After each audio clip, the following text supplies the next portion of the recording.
Assalamualaikum warahmatullahi wabarakatuh. Halo teman-teman, perkenalkan nama saya Mega Setpa. Pada kesempatan kali ini saya akan mensimulasikan bagaimana cara menghimpun data pribadi. Tonton terus videonya ya.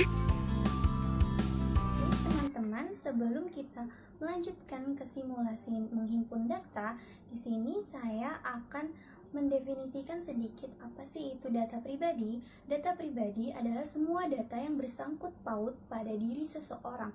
Data pribadi itu meliputi yang pertama ada identitas pribadi termasuk nama, gelar, tanggal dan tempat lahir, alamat kewarganegaraan dan juga agama. Lalu yang kedua itu ada kondisi fisik dan kesehatan. Yang ketiga ada potensi diri. Potensi diri itu contohnya apa sih? Kayak kemampuan dasar, bakat, minat dan kecenderungan pribadi. Yang keempat ada hasil karya. Lalu yang kelima ada status dan kondisi keluarga, yang keenam ada status dan kondisi pekerjaan atau karir, dan yang terakhir ada kondisi kehidupan sehari-hari. Dan dalam menghimpun data pribadi, saya menggunakan instrumentasi AUM umum. Nah, dari instrumentasi AUM umum ini kita lihat lembar jawaban AUM-nya ya dari setiap siswa. Nah, di situ kan ada beberapa bidang permasalahan seperti JDK yaitu jasmani dan kesehatan dan DPI atau data pribadi. Nah, kebetulan saya mendapatkan materi tentang data pribadi. Oleh karena itu, tadi data pribadi sudah saya sebutkan ya. Di dalamnya itu ada kesehatan dan juga data diri dari seseorang. Untuk itu, kita hanya melihat dari dua permasalahan saja. Nah, sesudah kita mengetahui butir masalah apa yang dipilih oleh siswa, selanjutnya kita akan memasukkan dalam tabel kegiatan pendukung. Di sini nama siswa harap menggunakan inisial ya. Yang pertama dalam JDK permasalahannya 001 yang dipilih oleh siswa ZZ, yaitu badan terlalu kurus atau terlalu gemuk. Maka layanan yang dapat dipilih itu pertama bisa informasi, jangan lupa untuk di checklist ya. Terus kita kasih keterangan di laporannya tema atau materi AUM umum tentang meningkatkan kepercayaan diri dan kondisi fisik. Nah, begitu seterusnya sampai permasalahan yang dipilih oleh siswa semua mendapatkan layanan yang sesuai. Contohnya sini yang kedua, permasalahan yang dipilih itu 004, badan terlalu pendek atau terlalu gemuk. Maka layanan yang dapat kita pilih yaitu penguasaan konten dengan tema tips untuk menurunkan berat badan. Selanjutnya, pada bidang permasalahan DPI atau diri pribadi, siswa ZZ memilih butir masalah 080, yaitu ceroboh atau kurang hati-hati.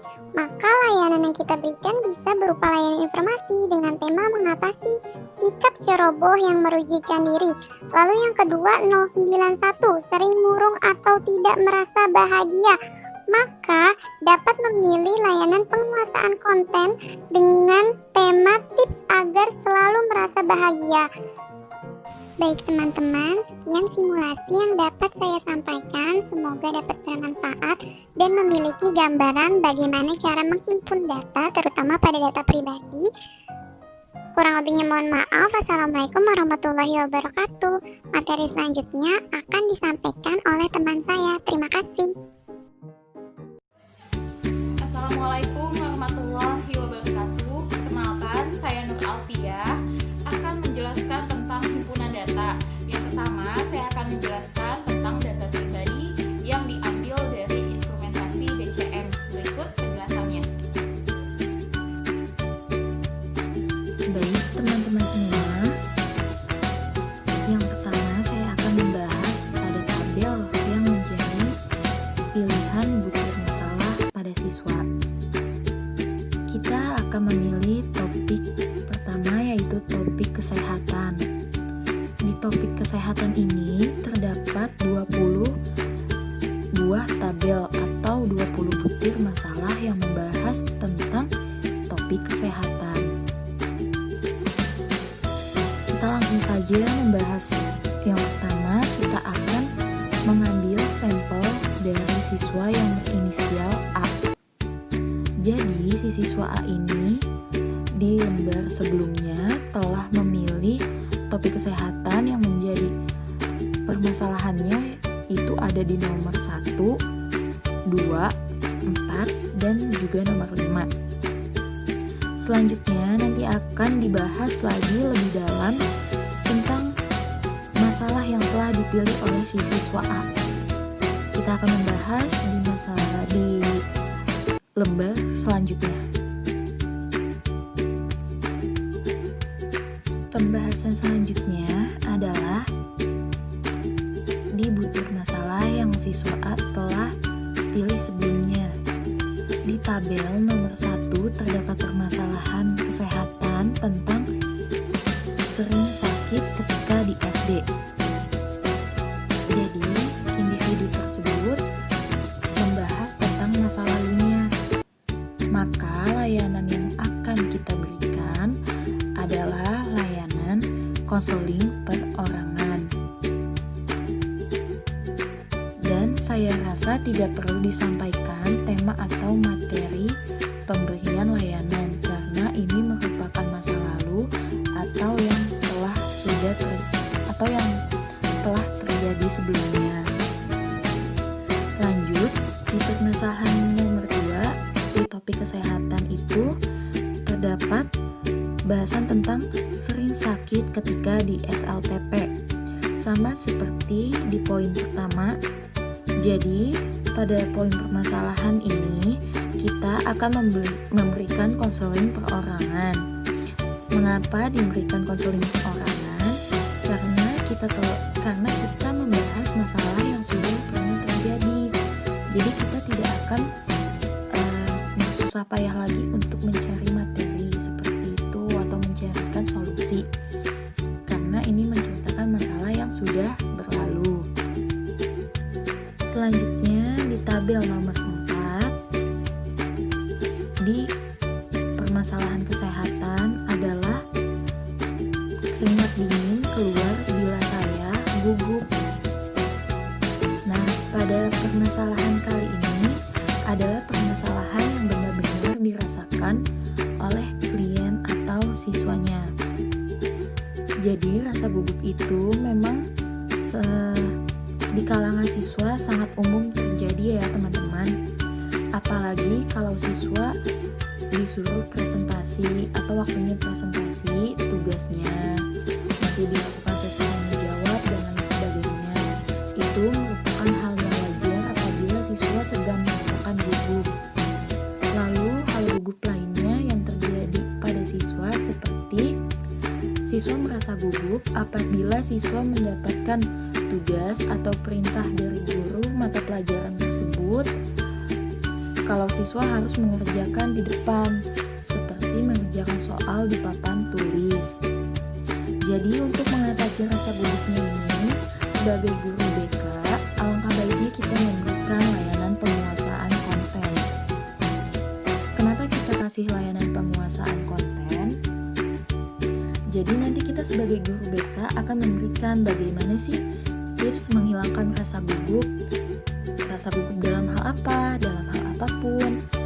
Seperti saat siswa harus mempresentasikan tugas atau mengerjakan soal di papan tulis atau saat sesi diskusi tanya jawab. Atau juga bisa siswa merasakan rasa gugup saat harus berinteraksi dengan guru mata pelajaran yang bersangkutan. Jadi kita memberikan tips bagaimana caranya mengatasi rasa gugup pada siswa. Lalu yang di permasalahan kesehatan di poin terakhir ada kesehatan saya sering terganggu.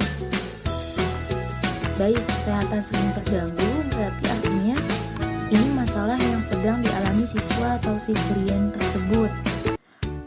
Lalu apa yang kita harus lakukan sebagai guru BK? Yang pertama, kita melakukan himpunan data. Himpunan data itu tentang apa? Tentang bagaimana sih si siswa ini sebenarnya profilnya seperti itu. Lalu langkah kedua juga kita bisa memberikan aplikasi instrumentasi. Mengapa kita harus memberikan aplikasi instrumentasi? Karena kita harus mengetahui apa yang sebenarnya dirasakan oleh si siswa tersebut. Apakah memiliki kecemasan yang berlebih sehingga kesehatannya bisa terganggu, ataukah pola hidupnya tidak sehat atau jam tidurnya tidak teratur yang bisa menyebabkan kesehatannya terganggu, atau apakah si siswa tersebut memiliki tingkat stres yang sangat tinggi, seperti itu. Lalu yang selanjutnya kita akan berikan layanan konsultasi. Kenapa kita memberikan layanan konsultasi? Jadi kita memberikan layanan konsultasi kepada orang tua si siswa yang memiliki permasalahan tentang kesehatan tersebut. Kita mengarahkan, kita memberikan masukan atau pilihan alternatif bagaimana cara mengatasi agar siswa tersebut kesehatannya bisa normal seperti semula lagi. Lalu apabila dengan layanan konsultasi tidak dapat teratasi, maka bisa dilakukan dengan alih tangan kasus. Alih tangan kasus di sini artinya kita si kliennya ini kita arahkan untuk berkonsultasi dengan tim medis atau tenaga kesehatan atau yang biasa kita sebut dengan dokter pada ahlinya. Di situ permasalahan si klien akan benar-benar teratasi tentang gangguan kesehatannya. Berikut penjelasan yang telah saya jelaskan, kurang lebihnya yang dimaafkan. Selanjutnya akan dilanjutkan oleh rekan saya yang lainnya. Terima kasih.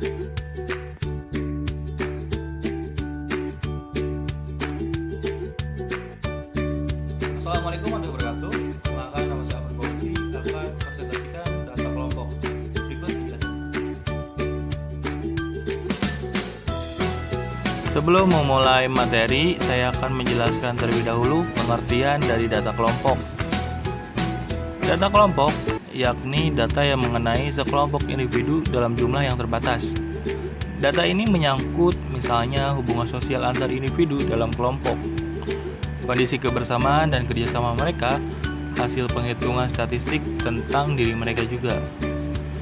Dari data kelompok mungkin ada yang dapat dipetik sebagai data pribadi dan dipindahkan ke kelompok data pribadi. Sebaliknya, data pribadi yang sejalan dapat dikelompokkan dan diletakkan pada bagian data kelompok. Data kelompok terutama dari kelompok-kelompok individu yang menjadi tanggung jawab konselor dalam pelayanan konseling. Dalam hal ini pula, data hubungan sosial dan data format-format statistik perlu dikumpulkan.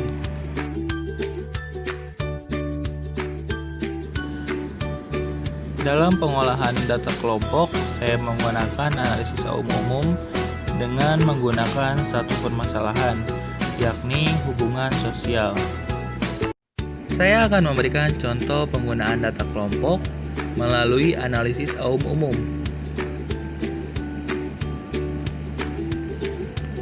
Terdapat siswa memilih butir masalah 052, yakni mengalami masalah dalam belajar kelompok.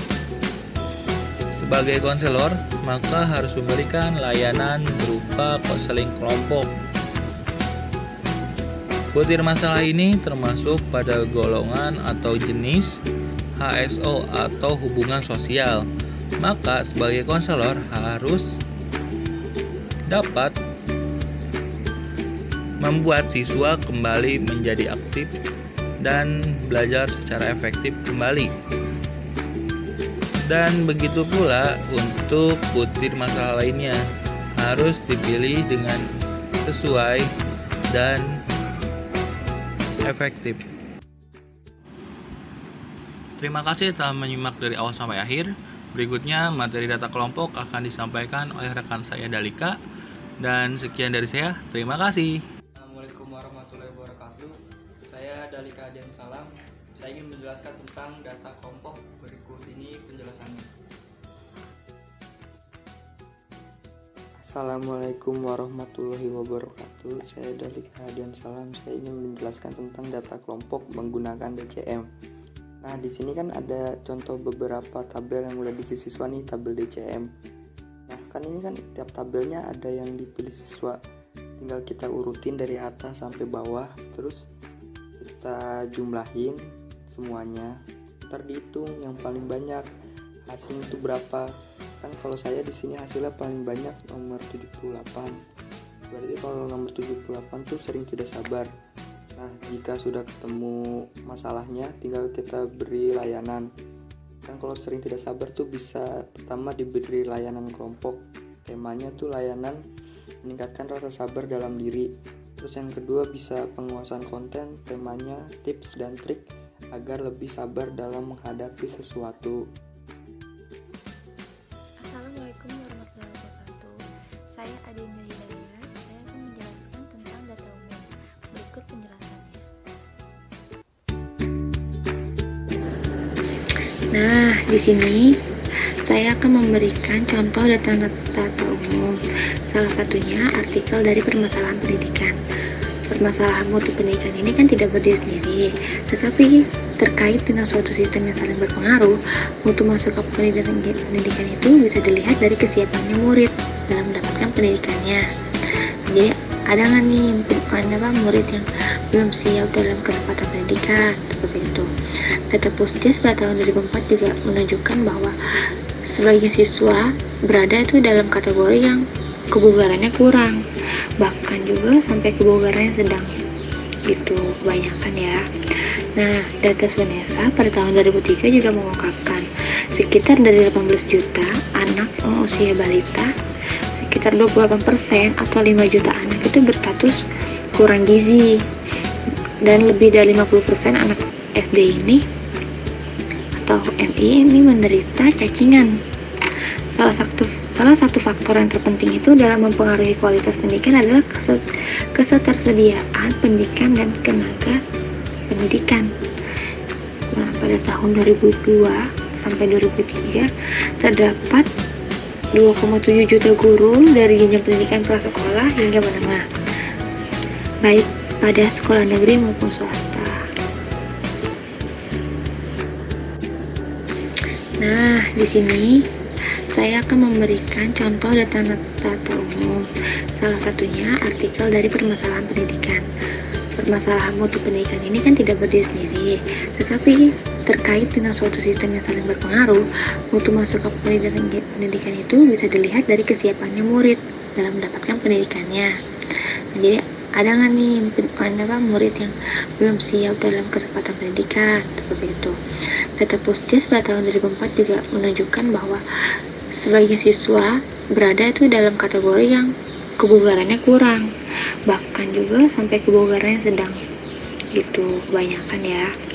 Nah, data SUNESA pada tahun 2003 juga mengungkapkan sekitar dari 18 juta anak usia balita, sekitar 28% atau 5 juta anak itu berstatus kurang gizi, dan lebih dari 50% anak SD ini atau MI ini menderita cacingan.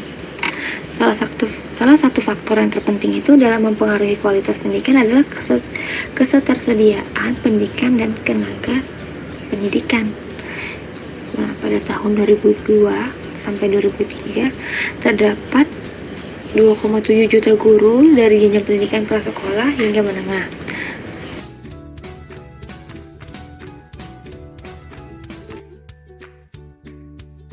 Assalamualaikum warahmatullahi wabarakatuh.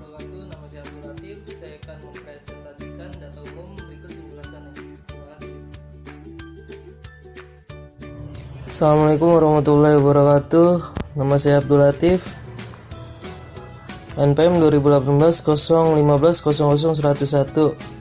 Saya akan mempresentasikan identifikasi permasalahan pengambilan keputusan karir remaja. Yaitu abstrak. Tujuan penelitian ini adalah untuk mengeksplorasi profil kesulitan pengambilan keputusan karir pada remaja. Pengambilan keputusan karir merupakan permasalahan yang krusial dihadapi oleh remaja. Keterlambatan dalam proses bimbingan maupun konseling karir akan berdampak pada kebingungan dalam mengambil keputusan karir remaja. Bahkan kemungkinan remaja akan merasa bahwa jurusan yang diambil dalam pendidikan lanjutan dirasa tidak tepat. Kata kunci pengambilan keputusan karir remaja. Pertama, ada pengantar. Pengambilan keputusan karir merupakan keterampilan penting yang dapat digunakan selama satu rentang kehidupan seorang. Pengambilan keputusan karir merupakan keterampilan yang dapat dipelajari.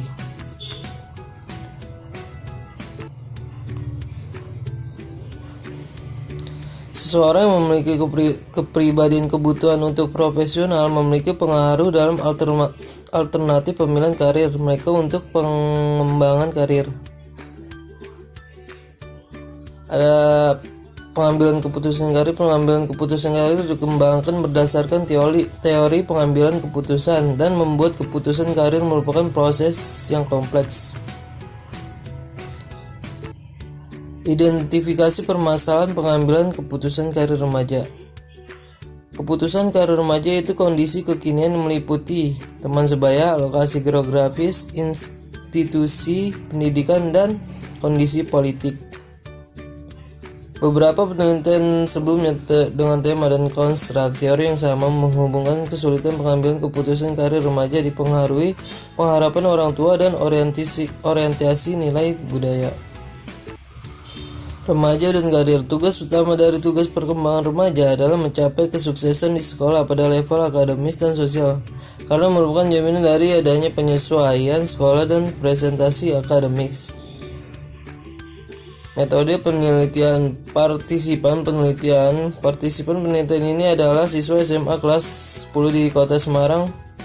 Partisipan penelitian melibatkan SMA dan SMK di Kota Semarang. Pengambilan sampel penelitian ini menggunakan random cluster untuk menentukan sekolah dan kelas yang akan menjadi partisipan dalam penelitian.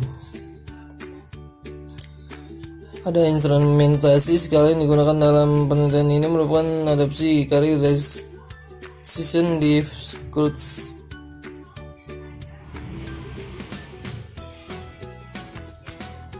Tabel pertama ada distribusi sampel penelitian berdasarkan gender, jenis kelamin, laki-laki, perempuan. Total laki-laki ada 199%, 35,2, perempuan 366, 64,7%. Total dari laki-laki dan perempuan 566 dan persennya 100%. Tabel kedua distribusi sampel penelitian berdasarkan jenis sekolah, umum, kejuruan.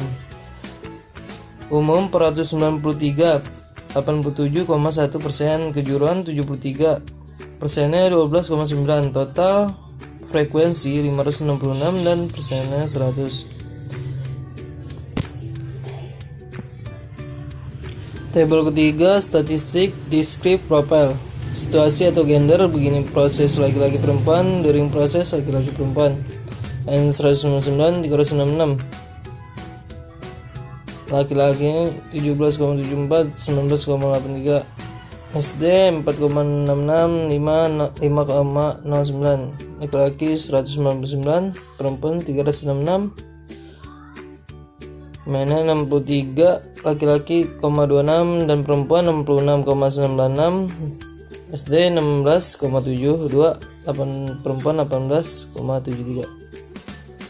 Berdasarkan hasil analisa profil dengan analisa frekuensi dengan menggunakan norma hipotetik, diketahui bahwa 44,7% remaja masih mengalami kesulitan dalam pengambilan keputusan. Dan tabel keempat sebelum mengambil keputusan karir, kategori sangat sulit, sedang, sedikit, kesulitan, tidak ada kesulitan. Rank skor 25 sampai 30, 20 sampai 24, 16 sampai 19, 11 sampai 15 dan tidak kesulitan 0, sampai 10. Frekuensinya sangat sulit 88, sulit 165, sedang 184, sedikit kesulitan 100, tidak ada kesulitan 29. Persennya yang sangat sulit 15,55, sulit 29,15, sedang 32,51, sedikit kesulitan 17,67, tidak kesulitan 5,12. Sekian dari saya, Abdul Latif. Terima kasih.